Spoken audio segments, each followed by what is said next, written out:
కృష్ణుడే లేకపోతే పాండవులు గెలవలేని కురుక్షేత్ర యుద్ధం ఇది. విధిని సైతం తన వింటి గీతతో మార్చగల అజేయుడు. లోకమంతా ఒకవైపున్న స్నేహం కోసం ప్రాణాలనే పణంగా పెట్టినవాడు.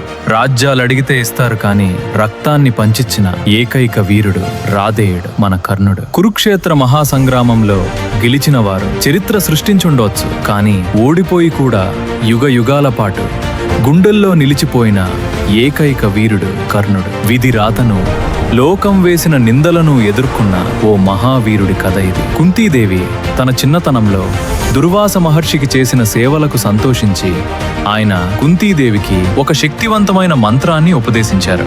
ఆ మంత్రం సాయంతో ఆమె ఏ దేవుడిని స్మరిస్తే ఆ దేవుడు ప్రత్యక్షమై ఆమెకు ఒక పుత్రుణ్ణి ప్రసాదిస్తాడు. కుంతీదేవి ఆ మంత్రం మీద ఉన్న కుతూహలంతో ఒక ఉదయం ఉదయిస్తున్న సూర్య భగవానుని చూస్తూ ఆ మంత్రాన్ని స్మరిస్తుంది. ఫలితంగా సూర్యుని తేజస్సుతో అద్భుతమైన పరాక్రమమంతో ఒక బాలుడు జన్మిస్తాడు. పుట్టుకతోనే తన శరీరానికి అతుక్కుపోయి ఉన్న బంగారు కవచం, చెవులకు కుండలాలతో జన్మించాడు.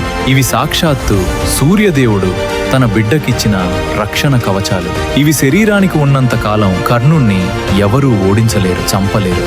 అప్పటికి కుంతీదేవికి వివాహం కాలేదు. పెళ్లి కాకుండా బిడ్డ పుడితే లోకం ఏమనుకుంటుందో అన్న భయంతో గుండె నిబ్బరం చేసుకుని ఆ పసికందును ఒక పెట్టెలో ఉంచి అశ్వనదిలో వదిలేస్తుంది. అలా ఒక రాజకుమారుడు కావాల్సిన వాడు, రాజ్యాలు ఏలాల్సిన వాడు. సారథి ఇంట్లో పెరగటం వల్ల లోకం అతడిని సూతపుత్రుడు అని పిలిచింది.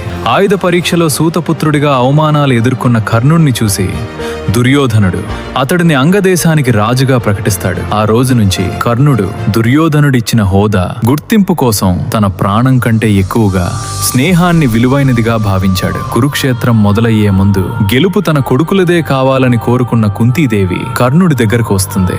అప్పటి వరకు కర్ణుడికి తెలియదు తను యుద్ధం చేసేది తన తమ్ముళ్లతోనేనని. ఆ క్షణం కర్ణుడు, అమ్మా, ఇన్నాళ్లు లేని ఈ మమకారం ఇప్పుడు ఎందుకు గుర్తొచ్చిందమ్మా అని ప్రశ్నించాడు.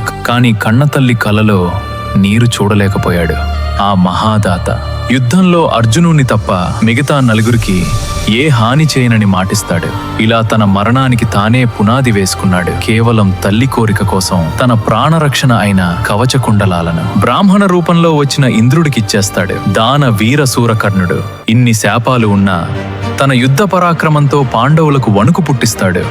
ఒకానొక సమయంలో కర్ణుణ్ణి చూసి అర్జునుడు కూడా భయపడతాడు. దేవతలు సైతం ఆశ్చర్యపోయేలా యుద్ధం చేస్తాడు. తల్లికిచ్చిన మాట కోసం యుద్ధంలో ధర్మరాజు, భీముడు, నకులుడు, సహదేవులను వదిలేస్తాడు. స్నేహం కోసం తన సొంత సోదరులతోనే యుద్ధం చేసి ప్రాణాలు విడిచిన దాన వీర సూరకర్ణుడు. కృష్ణుడే కనుక పాండవుల పక్కన లేకపోతే కురుక్షేత్రం పాండవులు విజయగాథ అయ్యేది కాదు. కర్ణుడి విశ్వరూపానికి సాక్ష్యమయ్యేది. అర్జునుడి గాంధీవం కర్ణుడి అస్త్రాల ముందు ముక్కుబడిగా మారేది. విధి వెన్నుపోటు పొడవకపోతే కురుక్షేత్రానికి ఏకైక విజేత రాధేయుడు మాత్రమే. సూర్యుడు ఎంత ప్రకాశించినా అస్తమించే సమయం వస్తుంది. రథం భూమిలో కూరుక్కొని ఆయుధం లేని సమయంలో ఒక వీరుణ్ణి చంపటానికి సాక్షాత్తు దేవుడే వ్యూహం పన్నాల్సి వచ్చిందంటే అర్థం చేసుకోండి కర్ణుడు ఎంతటి మహావీరుడో.